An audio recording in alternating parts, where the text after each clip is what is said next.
Hey there, how's everything going? I'm Layla Stella, and you're watching Speak Real English, where we focus on helping you sound more natural and confident when you speak. In this tip, I'm excited to respond to an excellent question from one of our enthusiastic learners, Trump. Thank you for being an active part of our online Speak Real English family. Your question is about how we connect words when we speak, which is one of the key ingredients to mastering fluent and natural-sounding American English. A lot of learners don't realize just how important this is. Native speakers connect and reduce words all the time. If you're not used to hearing that, it can make understanding real conversations difficult. But once you start noticing how words blend together, your listening and speaking skills will improve so much. So today, I want to walk you through this concept, share some examples, and help you understand what's going on when words are linked in everyday speech. Before we dive into that, I'd like to tell you about something really valuable. This lesson is supported by our trusted friends at a platform where you can take premium one-to-one English lessons online with experienced native-speaking teachers. It's a great chance to practice these very skills with someone who understands how to guide you. Normally, this is a paid service, but there's a limited time opportunity to try it for free and see if it's a good fit for you. So go take advantage of that.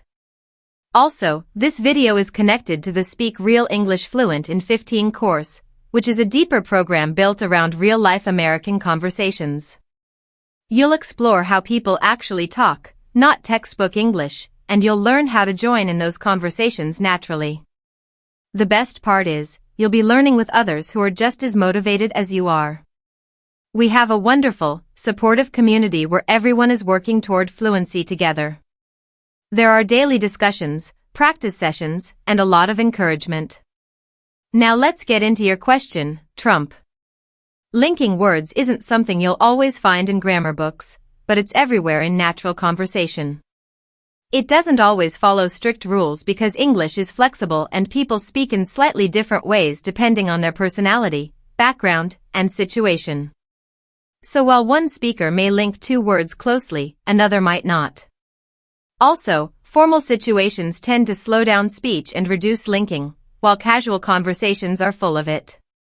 To help you understand this better, I thought of a popular old song that might make this concept easier to grasp.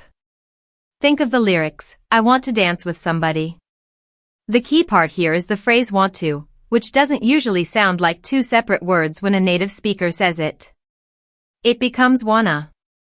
So instead of hearing I want to dance, we hear I wanna dance. The two words are reduced and linked. This is very common. The ending sound of want blends into the beginning of to, and both T sounds vanish. That's how we go from want to wanna. It sounds like one smooth word, but it's actually a combination of two reduced and connected together. Here are some more examples to help you practice.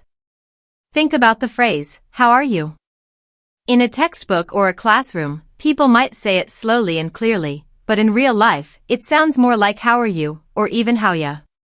The words link together, and the less important word becomes very soft, almost disappearing. Try saying it naturally. Not how are you, but how are you? This is a very friendly and casual way to ask someone how they're doing. Another one is, are you busy? Say it like a native and it sounds like, Araya busy? You almost lose the separate sound of you because it becomes part of the flow. And here's another common phrase, what are you doing? This one often becomes, whatcha doing?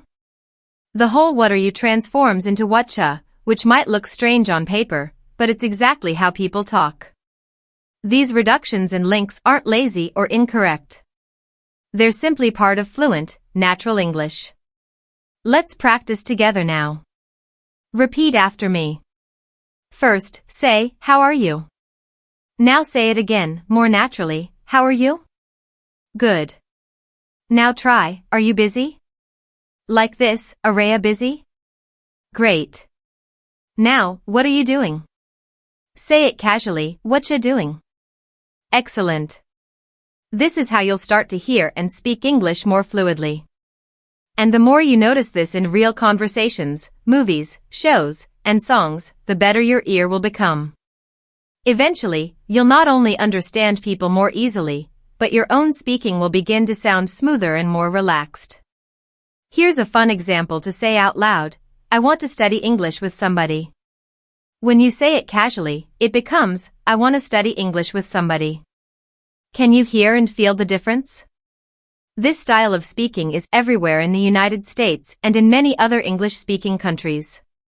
It's one of the most valuable tools you can learn for improving your pronunciation and listening skills. Practice linking words and reducing sounds every day, and soon it'll become second nature.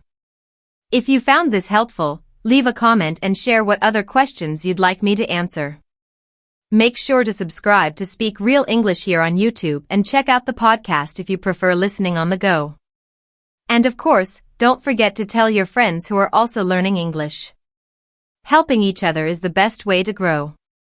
Thanks for spending this time with me. Keep practicing, keep listening, and most of all, keep speaking. I'll see you again soon. Take care and bye for now.